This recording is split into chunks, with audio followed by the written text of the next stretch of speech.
Good evening, everyone. This is Tala with Drive-thru Therapy. Thank you guys so much for joining me tonight for another episode that you waited a billion years for. There it is. I'm glad to be back. We've been renovating some stuff and just relaxing and all the while reflecting on today's topic. And so I wanted to finally record it. And tonight is about love perceived as a wasted time. So what I mean by that is that I often hear people in sessions say this remark whenever they talk about the past relationship, or past friendship even. They say things like, I can't believe I wasted all this time with this person. I wasted years. And that comes out of their mouth. And I wanted to understand why it makes me cringe when I hear that. I'm like, why does the word love and a waste of time being put in the same sentence make me cringe? And tonight we're going to explore that in a little more depth. But of course, in order for us to begin, we got to begin from our programmed beginning, our conditioned beginning. We are all programmed in some way by society and by societal expectations. So we're not exempt from that. Especially in the Western world, we're heavily influenced by the media. The media plays a big role in how we see love. Of course, our family and how we're raised or our upbringing does contribute to beliefs about love for sure.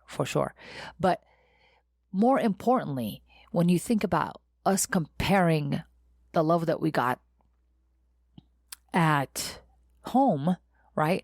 We're going to compare it with something else. It would probably be something that we saw in a form of fiction, whether it's read in a book or seen in a movie.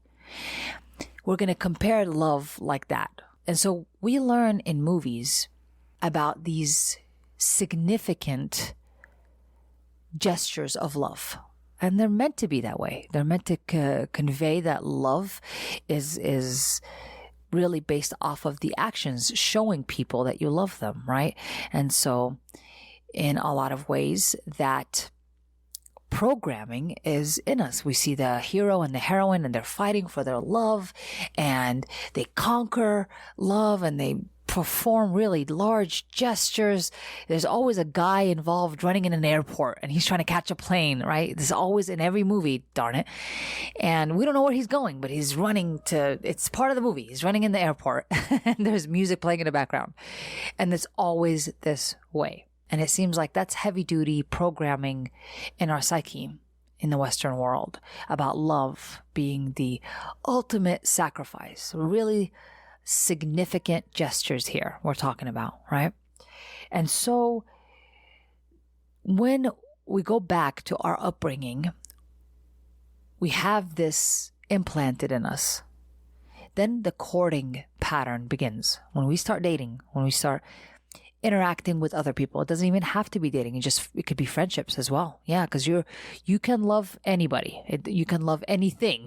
It doesn't have to be in romance. But I often use romance because it is, more relevant to many, I guess.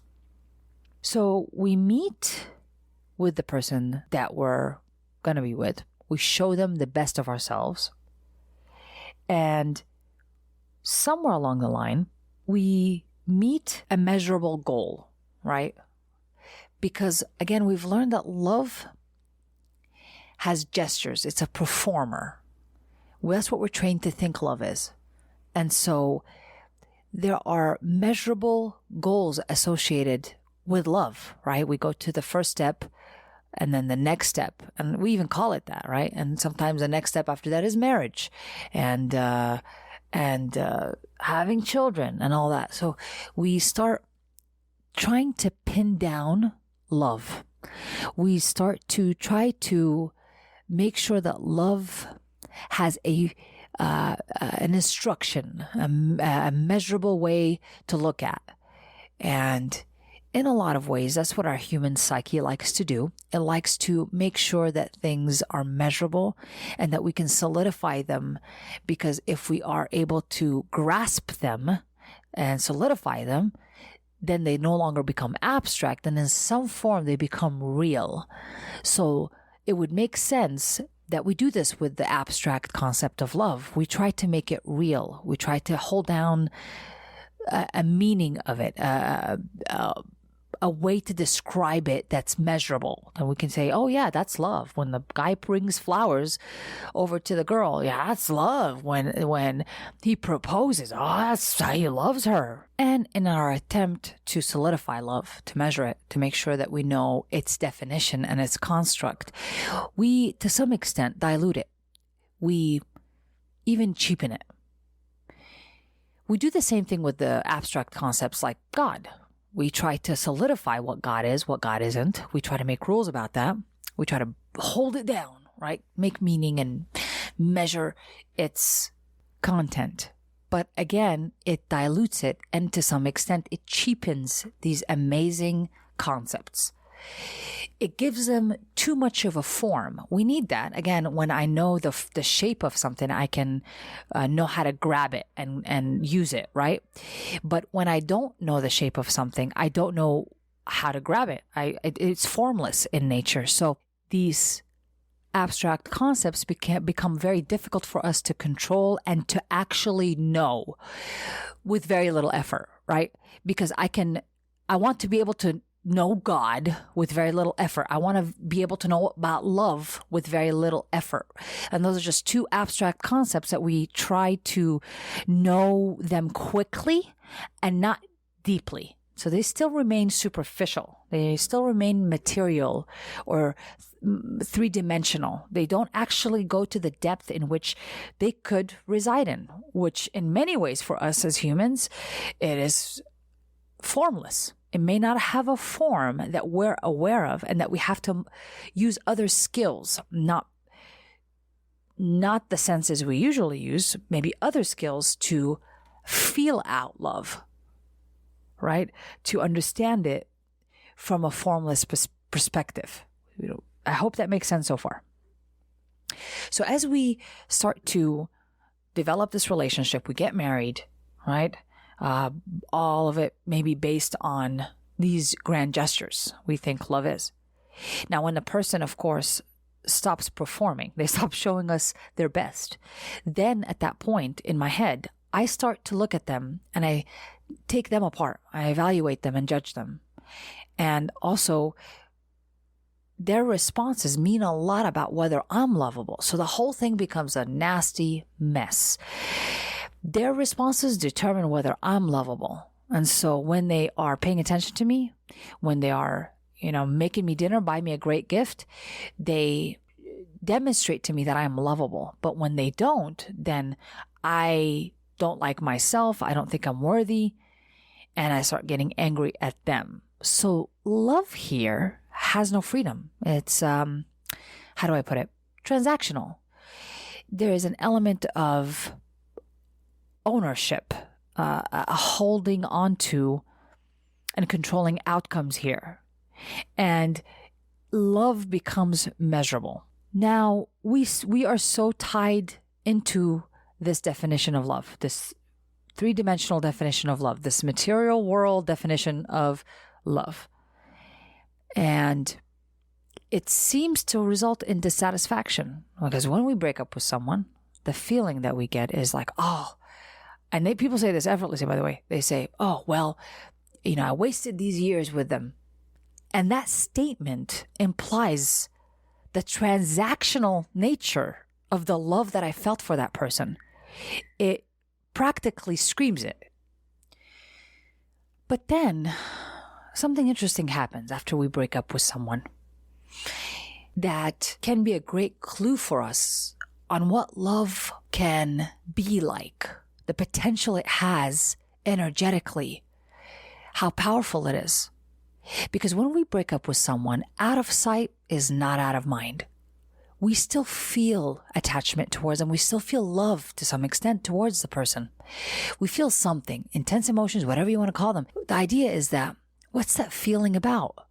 If they stop performing according to this very measurable theory about love, if they stop performing, then I will not love them anymore. But that's not how it goes down, right? What happens is that the human being who separates from that person, whatever whatever may have occurred, it doesn't matter, to be honest. The person still feels a feeling of what we might call love, even if they don't want to admit it.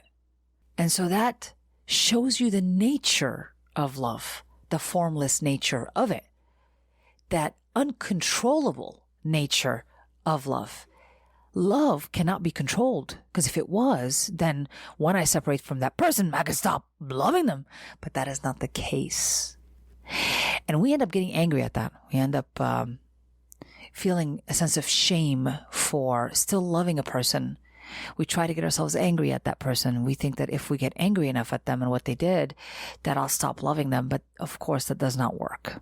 And all the while, we don't accept and acknowledge that love is in fact large. It is larger than what we have made it to be. And that's its proper place. But if we spent years loving someone and we think it was a waste of time, then that's also indicating to me that it was transactional, because we found no benefit in our feeling to love. Right? We produce love. Well, we produce the feelings, the hormones of love towards a person, towards an idea, towards even the idea of a person. We're producing that. But when we say that love was a waste of time, what we're really, really saying is that love is not useful to me if I don't get something back, if it's not reciprocated, if it's not performing for me. If I don't get anything out of it, then it was a waste of damn time. So that tells us that we, as a society, think that love is a 3D concept. It is a material world concept. We have not looked at it in the formless state that it actually is. We're too busy trying to give it a shape and a form, and we're not accepting its formless presence. And so I need us to look at our past. If you've ever said that statement, I need you to look and ask yourself, what are the benefits to loving someone? What are they? My own benefits. Most of the time, the first thing a person says when I ask that question, usually they tell me, well, you get love back. But I'm like, there lies in the problem. If we think that already, it's loving for an outcome, an expected outcome, at which point, eventually, if you don't get that outcome, you will not like the whole experience will be in the garbage of loving someone. And I don't want anybody to go through that, because I want people to look back at their past and say, yeah, that was a great experience. But in order for them to say that, they have to find their own benefits to producing the love hormones, their own benefits to doing that. Why is it beneficial for me to love this person? Excluding, get this is the important part here, excluding whether this person reciprocates or not. And we're so used to like, well, that's stupid. Don't love a person who's not reciprocating it. Well, try telling the human psyche that. It'll still do it even if they're not getting anything back. But I don't want them to feel ashamed anymore. I want them to understand that love in itself is a beautiful thing. And in its purity, in its formless state of purity, is energetically the highest thing we all want to achieve, the highest form of energy we all want to experience. And the more we do it, the better our life gets, the better we feel on the inside. So when we love someone, it feels good.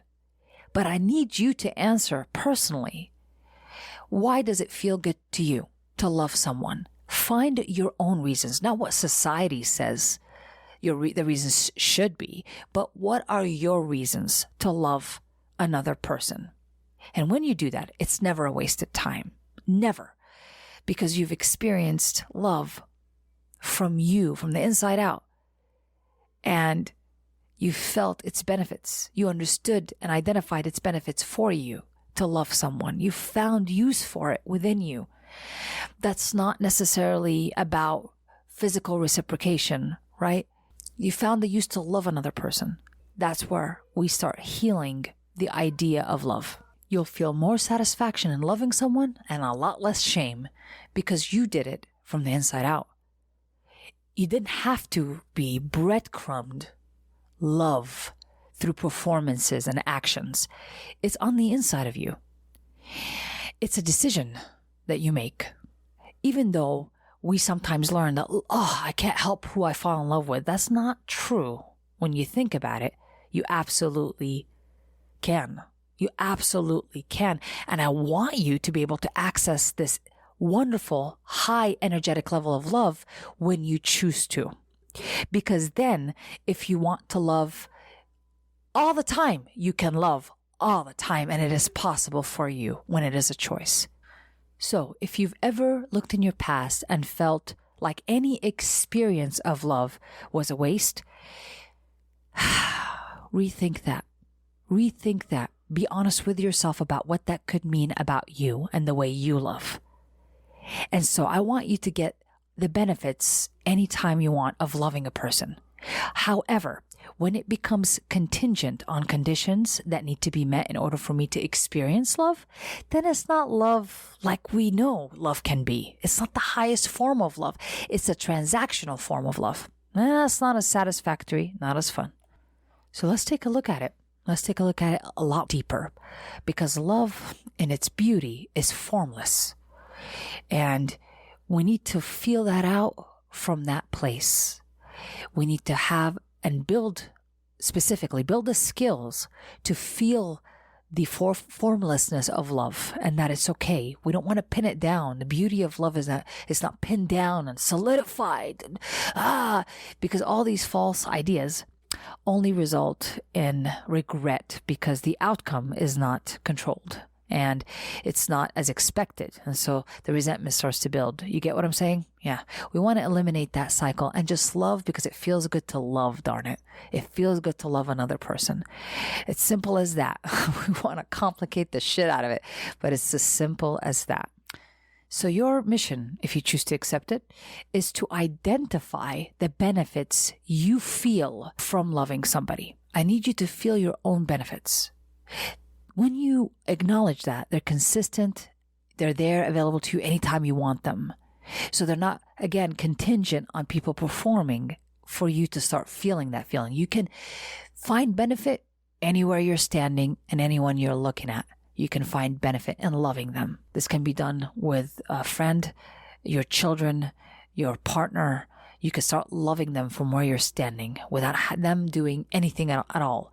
And beautifully, we eliminate, and we need to eliminate, the shame that comes with loving someone who's not performing. It's okay. We can still love them, but we can also have boundaries. We can still want a partner in a relationship. We want equality in a relationship. We may not be getting it with that person, but I could still have a space inside me to love them. I can still love you, but choose a different partner. Do you get what I'm saying? You see the freedom? We don't need to stop loving a person in order for us to make a boundary. We can make a boundary out of love, because love at its highest state wants people to be fair to one another, to be loving towards one another. And when you look at it through that lens, then you'll see how boundaries are really more about love than anything else. It's about setting us free, not taking anything away. Yeah, hopefully this was helpful to you guys. It's been on my mind for a little bit, and it's been coming up in sessions. I always take that as a sign that it needs to be addressed for the collective. And so I hope I got this one in time for you guys if you need it. All right. I love you guys. I'm sending you love and light and the experience of a formless love. This has been an episode of Drive-thru.